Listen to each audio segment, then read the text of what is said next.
ശൂന്യമായി കിടന്ന S N കോളേജിന്റെ ചുമരുകൾക്ക് നിറം പകരാൻ വിദ്യാർത്ഥികൾ തീരുമാനിച്ചപ്പോൾ അതിത്രയും മനോഹരമാകുമെന്ന് അവർ പോലും കരുതിയിട്ടുണ്ടാവില്ല. വലിയ ഇടനാഴിയിലെ തൂണുകളിലാണ് കുട്ടികൾ ചിത്രങ്ങൾ കോറിയിട്ടത്. ഇനി ഇതുവഴി വെറുതെ അങ്ങ് നടന്നു പോകാൻ ആർക്കും കഴിയില്ല. കണ്ണുകൾ ചിത്രങ്ങളിൽ ഉടക്കിപ്പോകും.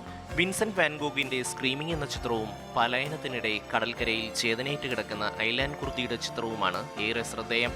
മതിൽക്കെട്ടിൽ നിന്ന് സ്വാതന്ത്ര്യത്തിന്റെ ലോകത്തേക്ക് നൃത്തം ചെയ്യുന്ന പെൺകുട്ടിയും പുസ്തകം പൂക്കുന്ന മരവുമെല്ലാം വർത്തമാനകാല ആകുലതകളെ വരച്ചിടുന്നു.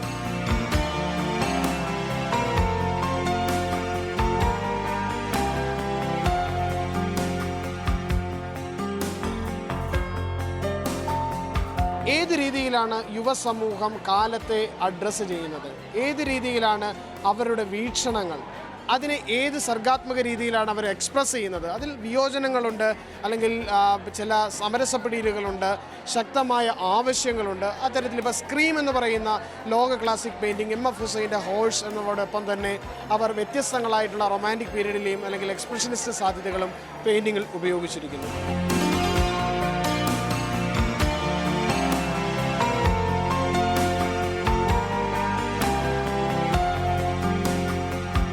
വിദ്യാർത്ഥികളായ വൃന്ദ, ആതിര, സംഗീത, അമൽ, ഗായത്രി എന്നിവരാണ് പടം വരപ്പെന്ന ആശയം മുന്നോട്ട് വെച്ചത്. ആശയത്തോട് ഐക്യദാർഢ്യം പ്രഖ്യാപിച്ച് കൂടുതൽ വിദ്യാർത്ഥികൾ രംഗത്ത് വന്നതോടെ പടം വരപ്പ് ഉഷാറായി. ചങ്ങനാശ്ശേരി SJC അധ്യാപകൻ ശ്രീകുമാർ ശ്രീധറാണ് ചിത്രം വരയ്ക്കാൻ വിദ്യാർത്ഥികൾക്ക് നേതൃത്വം നൽകിയത്.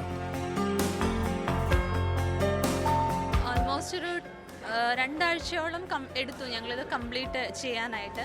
ഇനിഷ്യൽ സ്റ്റേജിൽ ഞങ്ങൾക്ക് ഒരുപാട് ടൈം എടുത്തു, ഒരുപാട് ലാഗായത് മുന്നോട്ട് കൊണ്ടുവരാൻ. ലാസ്റ്റ് ഒരു 2 വീക്സാണ് ഇത് കുറച്ചുകൂടെ ഒന്ന് ആക്റ്റീവായിട്ട് ഞങ്ങൾ എല്ലാവരും ഓൾമോസ്റ്റ് ഒരു 45 പേരടങ്ങുന്ന ടീമാണ് ഇത് കംപ്ലീറ്റ് ചെയ്തത്. പിന്നെ ഒരുപാട് തീംസ് ഉണ്ട്. ഇതിൽ ഏറ്റവും കൂടുതൽ ഹൈലൈറ്റ് ചെയ്യുന്നത് ലേഡീസിൻ്റെ ഒരുപാട് തരത്തിലുള്ള ഇമോഷൻസ് ഇതിനകത്ത് വരുന്നുണ്ട്. വിദ്യാർത്ഥികളിൽ പലരും ആദ്യമായാണ് ബ്രഷ് കയ്യിലെടുത്തത്. പടം വരയ്ക്കാൻ അറിയുന്ന കുട്ടികൾ നേതൃത്വം നൽകി. ഇതിനു വേണ്ട ചെലവെല്ലാം വിദ്യാർത്ഥികൾ തന്നെ കണ്ടെത്തുകയായിരുന്നു. പ്രിൻസിപ്പൽ KB മനോജാണ് എല്ലാ പിന്തുണയും നൽകിയതെന്ന് വിദ്യാർത്ഥികൾ പറയുന്നു.